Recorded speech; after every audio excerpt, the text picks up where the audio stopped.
Hello everyone, इस session के अंदर हम डिस्कस करेंगे गॉस सीडल मेथड को। पर गॉस सीडल मेथड को कैलकुलेट करने से पहले हम एक बार थोड़ा सा जो है पीछे चलते हैं।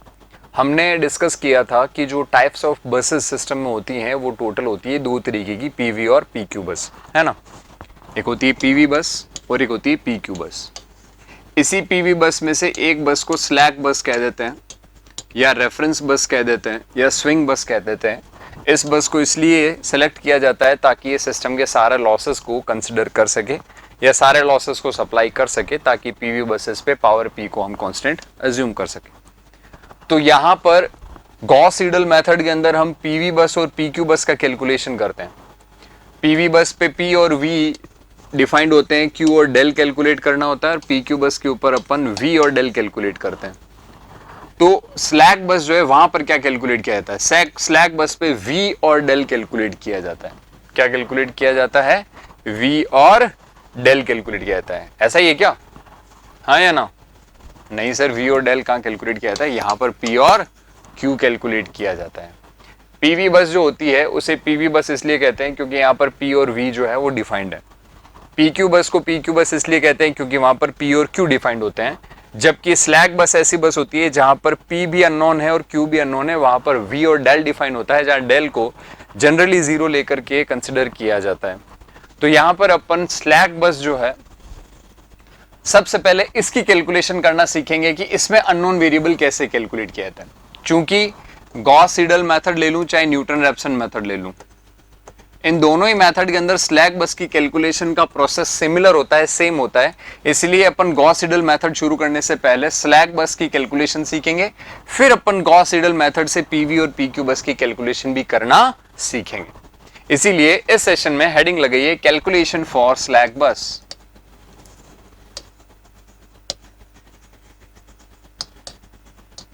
कैलकुलेशन फॉर स्लैक बस, रेफरेंस बस या फिर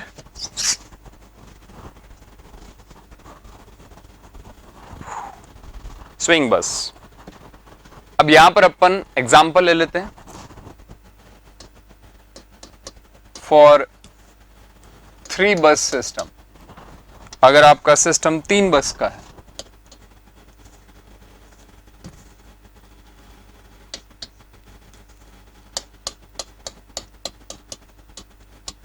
फॉर 3 बस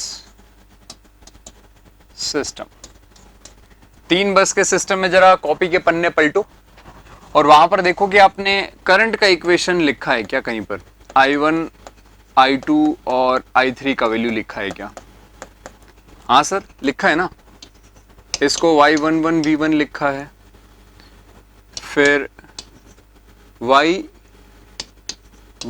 V2 लिखा है, फिर Y13 V3 लिखा है। सर कैसे सर, याद नहीं आ रहा, जरा बताना। अरे वैली वाली बस है, मतलब पहला वाला करंट है 1, तो 1 1 1 सब में कॉमन रहेगा। फिर V1 है तो V1 के लिए 1 लिख दिया, V2 है तो 2 लिख दिया, V3 है तो फिर सेकंड टर्म 3 लिख दिया। अरे हाँ, याद आ गया, वही वाला तरीका। सिमिलरली यहां पर Y, बोलो बोलो बोलो, सेकंड नंबर बस है ना, तो Y2, फिर V1 ले रहे हैं इसलिए 1 लिख दिया, फिर Y2, फिर V2 ले रहे हैं इसलिए 2 लिख दिया, फिर Y2 V3 ले रहे हैं इसलिए 3 लिख दिया। ये दूसरी इक्वेशन हो गई। सिमिलरली Y3 V1 ले रहे हैं तो 1 लिख दिया, Y3 V2 ले रहे हैं तो 2 लिख दिया, Y3 V3 ले रहे हैं तो 3 लिख दिया। ये बन गई इक्वेशन। हाँ सर, याद तो आ रही है, ऐसी इक्वेशन है, कॉपी पलटो, पेज के ऊपर लिखी होगी ये इक्वेशन। ये तो 3 बसेस के लिए अपन ने इक्वेशन लिखी।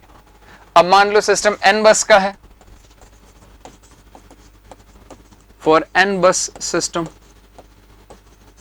तो अब आपको जनरलाइज करके लिखना पड़ेगा।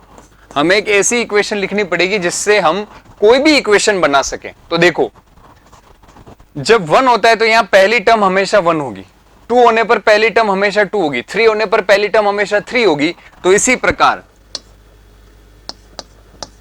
i होने पर पहली टर्म हमेशा i होगी।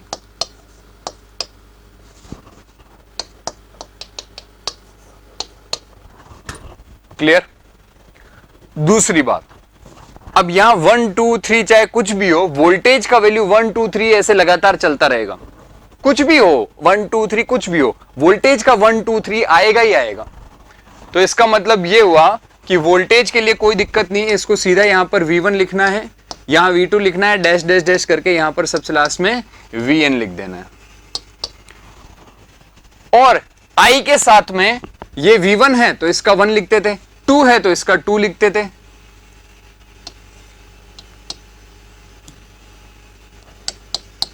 YI है, V2 है तो 2 लिखते थे, यहां N है तो इसके लिए भी N लिखते थे। अभी लिख के बताया था 1 का 1 2 का 2 3 का 3, तो 1 का 1 2 का 2 N का N, ये इक्वेशन बन गई साहब। अब इस इक्वेशन को मैं शॉर्ट में लिखूं तो मैं क्या लिखूंगा, I is equal to sigma K is equal to 1 से N। कौन सी वैल्यू जो K 1 से N जा रही है, ये V1 वाली सर जा रही है, पहली वाली टर्म तो हमेशा I ही रहेगी, तो Y के साथ I ही रहेगी, यहां पर K लिख देंगे और V के साथ K लिख देंगे। K का वैल्यू 1 रहेगा तो YI1 V1 हो जाएगा, और फिर I1 रखेंगे तो Y11 V1 हो जाएगा, ये पहली टर्म बन जाएगी यहां वाली। तो I का वैल्यू तो अपन I इस पर डिपेंड करेगा, कैपिटल I वाली इस I वैल्यू पर डिपेंड करेगा, पर V का वैल्यू 1 2 3 हमेशा चलेगा, तो K 1 से N अपन ने VK के लिए लिख दिया और I के लिए I लिख दिया, ये एक साथ हो गया। नेक्स्ट क्या करेंगे सर, अभी तक क्या किया पता चला? हाँ सर पता चला ना। अभी तक अपन ने क्या किया है, अभी तक अपन ने सर 3 बस के सिस्टम के लिए इक्वेशन लिखी, पुरानी वाली आपने याद दिलाई, फिर आपने कहा ऐसे इतनी सारी इक्वेशन किस किस के लिए लिखते फिरेंगे, तो अपन ने जनरलाइज करके एक इक्वेशन बनाई जिसके अंदर अपन सारी इक्वेशन बना सकते हैं। फिर हमने कहा इतनी लंबी चौड़ी इक्वेशन कौन याद रखे, इसको शॉर्ट में करो, तो अपन ने शॉर्ट के अंदर इसको याद कर लिया कि V का वैल्यू 1 से N तक जा रहा है तो इसको K पटको और K को 1 से N डाल दो, और Y का वैल्यू जो है वो I, बाहर I वाला तो है वो कॉमन चलेगा, तो बाहर I वाला तो कॉमन चलेगा इसलिए I को I रख दिया, और साथ में सेकंड टर्म 1 से N चलेगी तो इसको K पटक करके इसको K को 1 से N कर दिया, खत्म हो गई बात। अब क्या करेंगे सर, अब अपन इसका फेजर वैल्यू लिखेंगे, तो फेजर वैल्यू लिखेंगे तो अगर मैं I का फेजर वैल्यू लिखूंगा तो ऊपर ऐसे तीर का निशान बनाते अपन फेजर के लिए। फेजर के लिए फिर अपन को 2 चीजें चाहिए, फेजर लिखेंगे तो अपन को एक मैग्नीट्यूड चाहिएगा और दूसरा अपन को एंगल चाहिए होगा। तो देखो यहां पर अपन ने लिखा इसका सिग्मा करके K इज इक्वल टू 1 से N तक YI का मैग्नीट्यूड, VK का मैग्नीट्यूड, और फिर लिखेंगे एंगल। अब एंगल जो एडमिटेंस है इसका तो अपन थीटा लिखते हैं, और थीटा IK का I क्या जाएगा, और VK का एंगल अपन कितना कंसिडर करते हैं, डेल कंसिडर करते हैं, और दोनों वोल्ट गुणा हो रही है वैल्यूज, इसीलिए एंगल क्या हो जाते हैं, ऐड हो जाते हैं। वैल्यूज दोनों गुणा हो रही है तो वैल्यू ऐड हो जाएंगी एंगल्स के अंदर, और IK का IK लिख दिया, K का K लिख दिया। वोल्टेज का एंगल डेल कंसिडर करते हैं, एडमिटेंस का या इंपीडेंस का अपन थीटा ले लेते हैं। ये अपने पास में I आ गया। अब अपन लेते हैं I कॉन्जुगेट। सर ये क्या चल रहा है, ये क्या चल रहा है, ये क्या करना चाह रहे हो आप, अभी थोड़ी देर में समझ में आ जाएगा। वैसे अभी मैंने आपको जब स्टार्ट किया था तब बताया था कि अपन क्या करने वाले हैं, शायद आप भूल गए। मैं आप लोगों को इसको थोड़ा एक बार लिख दूं, फिर इसके बाद में अपन मुकाम पे पहुंचेंगे तो पता चल जाएगा। तो देखो अगर इसका कॉन्जुगेट लेते हैं तो क्या होता है, ये K इज इक्वल टू 1 से N तो एज इट इज रह जाएगा, YI पे कोई फर्क नहीं पड़ेगा, VK पे फर्क नहीं पड़ेगा, बस फर्क पड़ेगा एंगल पे, ये एंगल माइनस हो जाएंगे, थीटा IK माइनस डेल के, ये कॉन्जुगेट हो गया। अब क्या करना है सर, अब अपन को ये बताना है, अपन ने I कॉन्जुगेट लिया, इसका मतलब I नंबर बस बार पर करंट का वैल्यू आ गया। अब मैं कैलकुलेट करूंगा पावर, तो कॉम्प्लेक्स पावर एट बस ith, I नंबर बस पे कॉम्प्लेक्स पावर को कैसे रिप्रेजेंट करेंगे, S से। I नंबर बस की बात हो रही है तो इसको क्या लिखेंगे, I से रिप्रेजेंट करेंगे। क्या हो गया, SI का वैल्यू हो गया। अब इस SI को निकालें कैसे, तो SI का वैल्यू कितना होता है, S एपरेंट पावर का वैल्यू कितना होता है, V इंटू I होता है, और आपको पता है V इंटू I कॉन्जुगेट होता है, और दोनों ही फेजर वैल्यूज हैं, और I का वैल्यू कितना है, I है, और V का भी VI है, तभी तो वैल्यू SI का निकलेगा। तो S बराबर VI, SI बराबर VI इंटू II, और हमें पता है जब अपन फेजर की फॉर्म में लेते तो कॉन्जुगेट लगाएंगे तो VI star II star VI multiply by II star बराबर S हो जाएगा। ये II स्टार कहां है, ये रहा, ये पटक देंगे यहाँ पे, VI एज इट इज पहले से पड़ा है। तो यहां पर देखो SI का वैल्यू कितना हो जाएगा, VI तो एज इट इज है ही। अब यहां पर अपन को ये ध्यान रखना है कि अपन मैग्नीट्यूड की बात कर रहे हैं, तो अपन यहां पर फेजर की बात कर रहे हैं, तो मैग्नीट्यूड और एंगल दोनों की बात करेंगे। तो VI ये यहां वाला तो है ही, और इसका एंगल डेल है, ये VI है, इसका एंगल डेल है, और डेल का वैल्यू डेल I लिखेंगे। फिर इसके साथ में II रखना है, तो II का वैल्यू कितना है, सिग्मा K बराबर 1 से N तक है, YI K है, VK है, angle minus theta I K है, माइनस डेल K है। अब ये देखो दोनों टर्म आपस में, इसको अंदर अपन गुणा कर दें, अगर अपन इसको अपन अंदर गुणा कर दें तो उस केस में क्या रिजल्ट निकलेगा, अपन को पता है गुणा होने पर एंगल क्या होते हैं, सीधे सीधे ऐड हो जाते हैं। गुणा होने पर एंगल सीधे सीधे क्या हो जाते हैं, ऐड हो जाते हैं। तो अपन इस VI को अंदर गुणा करेंगे तो अपने पास में SI का वैल्यू कितना निकलेगा, sigma K is equal to 1 से N VI VK YI K, angle positive वाला पहला लिख देते हैं, del I minus del K minus theta I K। ये जानबूझ करके मैंने I K पहले लिखा था कि याद आपको आसानी से हो जाए, I K ये S का वैल्यू हो गया। अब देखो मुद्दे की बात समझो क्या है, अपन को पता है कि सिस्टम में बसेस 3 तरीके की जो हो रही हैं, उसमें हम स्लैक बस की कैलकुलेशन कर रहे हैं। तो तुम्हें पता है स्लैक बस पे वोल्टेज और एंगल डिफाइंड हैं, हमें फाइंड क्या करना होता है, हमें फाइंड करना होता है सर P और Q। अच्छा, तभी हमने S का वैल्यू कैलकुलेट किया है, क्योंकि जब S मिल जाएगा तो इसका रियल इमेजिनरी टर्म अलग अलग जब करेंगे तो P और Q मिल जाएगा, क्योंकि S बराबर P प्लस JQ होता है, S बराबर P प्लस JQ होता है। समझे इस बात को? यस सर, बिल्कुल सही। इसीलिए हमने सबसे पहले क्या किया, करंट का इक्वेशन लिखा, करंट के इक्वेशन को जनरलाइज किया, कॉन्जुगेट लिया, फिर इसको अपन ने पावर के रूप में कैलकुलेट करने के लिए वोल्टेज से गुणा किया, और अब अपने पास में कॉम्प्लेक्स पावर का इक्वेशन जो है वो रेडी है। अपन एक्टिव पावर और रिएक्टिव पावर में इसको क्या कर सकते हैं, तोड़ सकते हैं। तो एक्टिव पावर के लिए कंपोनेंट कॉस वाला आ जाएगा, और रिएक्टिव पावर के लिए कंपोनेंट किसका आ जाएगा, साइन वाला आ जाएगा। तो देखो इस इक्वेशन को अपन कैसे सेट करेंगे,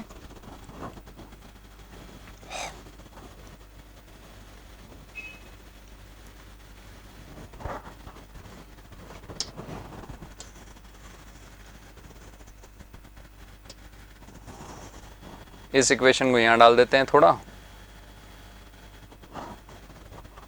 और ये वाली टर्म अपन थोड़ी सी ऊपर ले लेते हैं।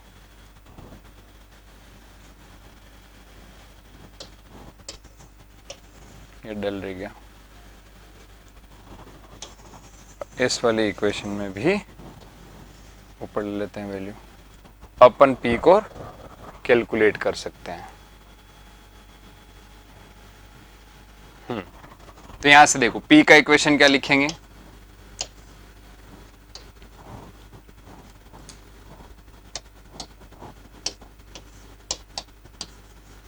PI बराबर K1 से N VI VK YI K cos del I minus del K minus theta I K। Similarly QI बराबर sigma K is equals to 1 से N VI VK YI K sine del I minus del K minus theta I K। ये दोनों फॉर्मूले हो गए आपके slack बस की कैलकुलेशन के। और इन इक्वेशंस को क्या कहा जाता है, ये सबसे महत्वपूर्ण बात है, इनको कहा जाता है स्टैटिक लोड फ्लो इक्वेशन। क्या कहते हैं, स्टैटिक लोड फ्लो इक्वेशन। इनको स्टैटिक ही क्यों बोलते हैं सर, स्टैटिक इनको इसलिए बोलते हैं क्योंकि इनका वैल्यू फिक्स है। चाहे न्यूटन रैप्सन मेथड से करो चाहे गॉस सीडल मेथड से करो, इनका वैल्यू कभी भी चेंज नहीं होगा। आपको इन्हीं फॉर्मूलों से इनको कैलकुलेट करना है। ये फिक्स फॉर्मूले हैं और कोई दूसरा इनका फॉर्मूला नहीं है, इसीलिए इनको कहते हैं स्टैटिक लोड फ्लो इक्वेशन। तो ये अपन ने गॉस सीडल मेथड से पहले इसलिए किया है क्योंकि गॉस सीडल मेथड के अंदर चाहे न्यूटन रैप्सन मेथड के अंदर स्लैक बस के लिए जो अननोन वेरिएबल्स हैं पी और क्यू इनको कैलकुलेट करने का एक ही तरीका है जो यहां पर एक्सप्लेन किया है। अब अपन गॉस सीडल मेथड डिस्कस करेंगे जिसमें अपन पीक्यू बस और पीवी बस का डेटा जो है वो कैलकुलेट करना सीखेंगे। यहां से आप देख पा रहे होंगे कि ये कॉम्प्लेक्स इतनी ज्यादा है इक्वेशन कि इसको सॉल्व करना काफी भारी काम होता है, इसीलिए आपको एग्जाम में डेरिवेशन पूछेगा, इस पर न्यूमेरिकल आपको नहीं पूछा जाएगा। चलिए फटाफट से इसका स्क्रीनशॉट ले लीजिए, फिर अपन डिस्कस करते हैं नेक्स्ट गॉस सीडल मेथड। चलिए तो अब अपन डिस्कस करते हैं गॉस सीडल मेथड को। तो गॉस सीडल मेथड के अंदर जो स्लैक बस है उसकी कैलकुलेशन तो अपन ने ऑलरेडी देख ली है। अब अपन देख लेते हैं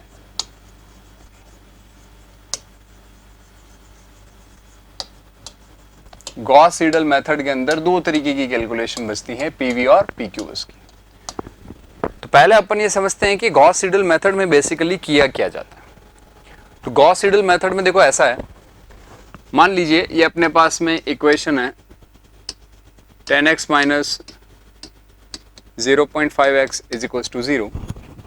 अब यहां से अपन को x का वैल्यू कैलकुलेट करना है, तो बेसिकली अपन करते क्या है, x इज इक्वल्स टू हो जाएगा 10x डिवाइड बाई 0.5। ये एक अपने पास में इक्वेशन बन गई। अब गॉस सीडल मेथड के अंदर क्या होता है कि एक्चुअल के अंदर गॉस सीडल मेथड जो होता है या न्यूटन रैप्सन जो मेथड होता है, इसके अंदर आप लोगों को हिट एंड ट्राई मेथड से इक्वेशंस को सॉल्व करना होता है। हिट एंड ट्राई मेथड का मतलब अपन अंदाजे से कोई एक इक्वेशन एक वैल्यू डालते हैं, वो वैल्यू इसको सेटिस्फाई करते हैं। बस अंदाजे से एक वैल्यू डालते हैं और वो इसको बस इक्वेशन को अगर सेटिस्फाई कर दे तो वो अपना आंसर हो जाएगा। तो हर मेथड के अंदर आप लोगों को एक इनिशियल वैल्यू जो है ना, या इनिशियल गैस जो है वो आपको दिया जाता है। जैसे फॉर एग्जांपल इस केस में आप लोगों को x नॉट दे दिया, उस इनिशियल गैस को अपन इस प्राइमरी इक्वेशन में पुट करके यहां से वैल्यू निकालेंगे, तो यहां पे 10x की जगह x नॉट हो जाएगा, डिवाइड बाय 0.5 लिख दिया। यहां से जो वैल्यू आएगी x1 की, जो वैल्यू आएगी x की, उसको x1 लिख देंगे। यह आपके पास में न्यू गैस हो गया। इस न्यू गैस को यहां पर पुट करेंगे x1, यहां से रिजल्ट निकलेगा वो निकलेगा x2। फिर इस न्यू गैस को यहां पर पुट करेंगे, फिर इससे सॉल्व करेंगे। जितना ज्यादा अप्रोक्सीमेशन लेते जाएंगे, सॉरी जितना ज्यादा आप इटरेशन करते जाएंगे, जैसे पहली बार वैल्यू रखा, फर्स्ट इटरेशन कहेंगे इसको। दूसरी बार x1 का वैल्यू डाला, सेकंड इटरेशन कहेंगे। तीसरी बार x2 का वैल्यू डाला, थर्ड इटरेशन कहेंगे। जितना ज्यादा इटरेशन करते जाएंगे उतना ही ज्यादा आंसर के नजदीक पहुंचेंगे, पर एग्जैक्ट आंसर पर आप कभी नहीं पहुंच पाते हैं, गॉस सीडल हो चाहे न्यूटन रैप्सन मेथड। तो नंबर ऑफ इटरेशंस पे डिपेंड करता है कि आप आंसर के कितना नजदीक जाएंगे। ये आपका गॉस सीडल मेथड जो है वो बतलाता है आपको। तो अब गॉस सीडल मेथड के अंदर अपन सबसे पहले कैलकुलेशन करते हैं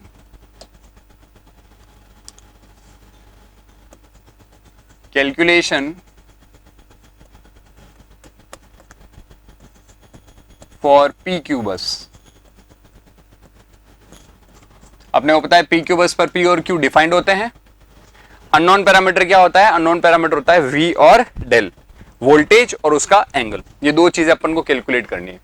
तो देखो अपन को बेसिकली करना क्या है, अपन ने यहां इस एग्जांपल से क्या सीखा? इससे अपन ने ये सीखा कि एक इक्वेशन मिलेगा, उसके अंदर शफलिंग करो और एक मेन इक्वेशन बना लो और उसके अंदर कोई इनिशियल वैल्यू पटक दो, फेंक दो। उस इनिशियल वैल्यू से जो रिजल्ट है उसको फिर से उसी वैल्यू के अंदर पटको।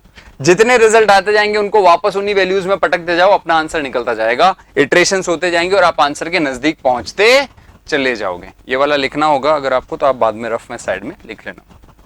तो अब अपन बात करें कि जो पी क्यू बस है उसमें कैलकुलेशन कैसे करेंगे। तो हमें पता है, हमें पी क्यू बस के ऊपर पावर पी और क्यू दोनों डिफाइंड होते हैं। इसका मतलब हमारी एपरेंट पावर जो है वो क्या है?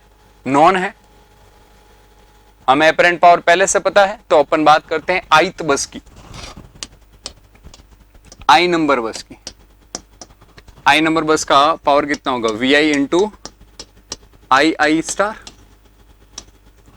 ऑब्वियस सी बात है, वी आई कॉन्जुगेट ही पावर होता है, आई आई ले लिया, तो ये भी अपने पिछली बार भी लिया था भाई, ये देख लो यहां पर भी एस आई बराबर we I I A star हो गया, किया था अपन। इसको अपन क्या लिख सकते हैं, P प्लस जे क्यू लिख सकते हैं। और ये P प्लस जे क्यू जो आप लिख रहे हैं, इसमें यहां पर क्या लिखेंगे, आई आई लिख देंगे। समझ में आई बात, P प्लस जे क्यू को अपन क्या लिख देंगे, आई आई लिख देंगे।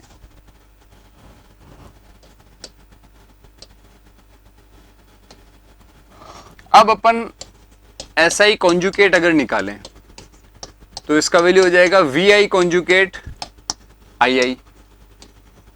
तो यहां पर पी आई पे तो कोई फर्क नहीं पड़ेगा, पर क्यू के आगे लग जाएगा माइनस जे क्यू। एस अपन ने निकाला तो अपन एस आई कॉन्जुकेट निकालते हैं। एस आई कॉन्जुकेट में ये कॉन्जुकेट आ जाएगा और कॉन्जुकेट का कॉन्जुकेट नॉर्मल वैल्यू हो गई। और ये तो एक्टिव पावर है, रेजिस्टेंस का केस है, रेजिस्टेंस के केस में एक्टिव पावर जो एब्जॉर्ब होती है वो वोल्टेज के साथ फेज में रहती है, तो इसके एंगल में कोई फर्क नहीं पड़ेगा। ये एंगल जो प्लस 90 था वो माइनस 90 हो जाएगा, तो ये यहाँ पर जे की जगह माइनस जे आ जाएगा, क्योंकि कॉन्जुगेट से एंगल रिप्लेस हो जाता ना। अभी थोड़ी देर पहले अपन ने कॉन्जुगेट में एंगल को नेगेटिव कर दिया था, तो जे पॉजिटिव में था, ये जे का वैल्यू क्या आ गया, नेगेटिव के अंदर आ गया। नेक्स्ट मुद्दे की बात यह है, अपन को कैलकुलेट करना है वोल्टेज और उसका एंगल। तो वोल्टेज का वैल्यू अपन ने उठाया है यहां से, ये एस आई का वैल्यू इसके बराबर होता है, अपन ने इसको रखा साइड में 1 मिनट के लिए। हमें तो वोल्टेज चाहिए ना यार, आई आई का वैल्यू। अब तुम कहोगे कि सर ये एस का कॉन्जुगेट क्यों लिया, वो इसलिए क्यों लिया क्योंकि मुझे जो है ना वो आई का वैल्यू पता है। ये देखो यहां से आई का वैल्यू मुझे पता है, ये आई कॉन्जुगेट नहीं है, ये यहां पर आई का वैल्यू जो था वो मुझे पता था, वो वैल्यू मेरे को उठानी है। तो k बराबर 1 से n, सिग्मा k बराबर 1 से n, देख लो वैल्यू क्या लिखी है, y i के v के, क्योंकि याद होगा नहीं अभी अचानक से तो आपको, y i के v के is equals to P I minus J Q I, ये अपने पास में वैल्यू होगी। अब यहां से ये मल्टीप्लाई में इसके ना, यहां से हम क्या कर सकते हैं, इस वी आई कॉन्जुगेट को तो दे देते हैं इधर भाग में, तो यहां क्या बचेगा, sigma K is equal to 1 से n, वाई आई के v के बराबर P I minus J Q I divide by V I का conjugate, P I minus J Q I divide by V I का कॉन्जुगेट। अब यहां से हमें वी के निकालना है, सॉरी वोल्टेज का वैल्यू चाहिए ना, तो इसमें से एक वोल्टेज की टर्म में बाहर निकाल लूं, केवल एक टर्म, केवल एक वोल्टेज की टर्म में बाहर निकाल लूं, तो मैंने वोल्टेज की मान लो एक टर्म बाहर निकाली ऐसे,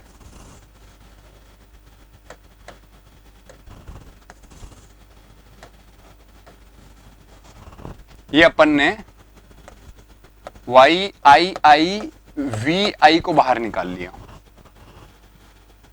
और यहां लिख दिया कि k का वैल्यू 1 से n तक तो होगा, पर k का वैल्यू i के बराबर नहीं होगा, क्योंकि i वाली टर्म मैंने बाहर निकाल ली है और बाहर बच जाएगा वी आई के v के।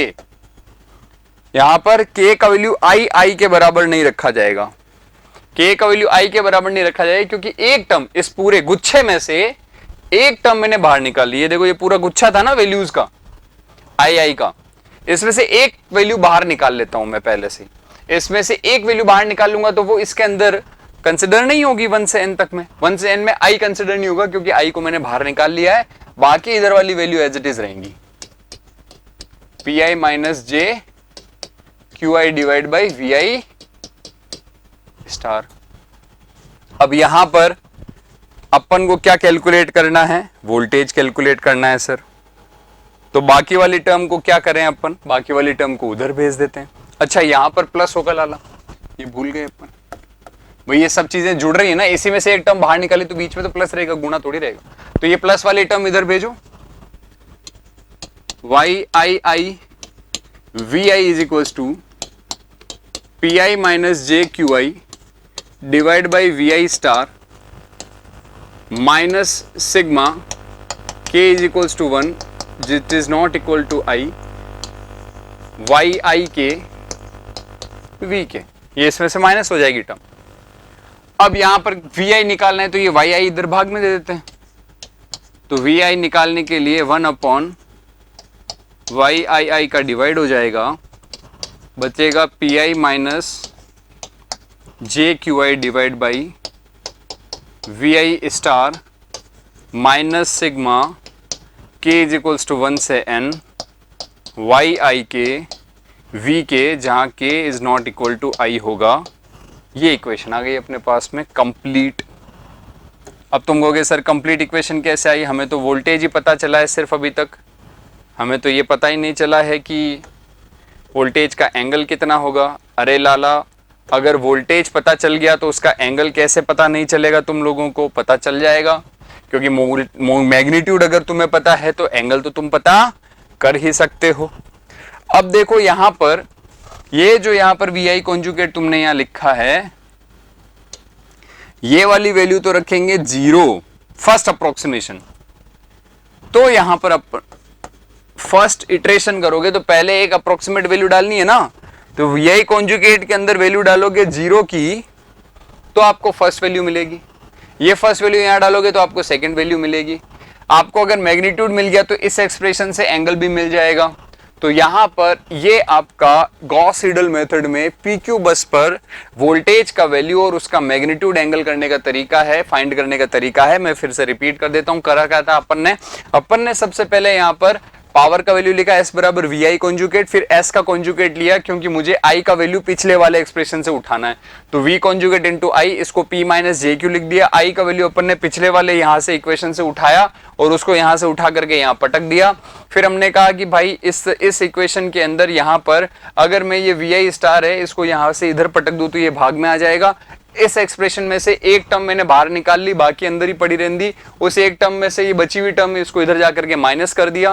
वी आई वाई आई आई में से अपन वी आई का वैल्यू ही रखेंगे, वाई आई आई को इधर भाग दे देंगे तो ये इक्वेशन बन गई। ये पहले इटरेशन के लिए इनिशियल वैल्यू यहाँ पुट करेंगे तो अपन को पहला इटरेशन है उसका रिजल्ट निकल जाएगा यहाँ पर वी आई का।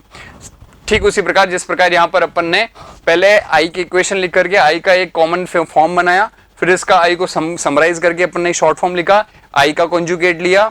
आई कॉन्जुगेट इसलिए लिया क्योंकि S बराबर वी आई कॉन्जुगेट होता है। आई कॉन्जुगेट यहाँ पुट करके S का वैल्यू निकाला और S से P और Q का फॉर्म लिख दिया। क्यों? क्योंकि स्लैक बस पर P और Q चाहिए थे। अब हम बात कर रहे हैं PQ बस की, तो P और Q नॉन होंगे, तो हम P और Q जब नॉन होंगे तो P और Q नॉन यहां पर आ जाएगा और ये इनिशियल वैल्यू अपन एज्यूम करके डालेंगे तो अपन को यहां पर पहला वैल्यू मिल जाएगा। तो अपन ने यहां पर वोल्टेज का वैल्यू मैग्नीट्यूड और एंगल की फॉर्म में कैलकुलेट कर लिया है। आगे बात समझ में सबको? यस और नो? क्लियर है? तो फटाफट से इसको पॉज करके और इसका स्क्रीनशॉट ले लें। ये आपके PQ बस का जो है वो एनालिसिस यहाँ पर ओवर होता है। If you really like the video, hit the like button, share the video, comment on our video and subscribe to our YouTube channel and press the bell icon for the latest updates. Thank you.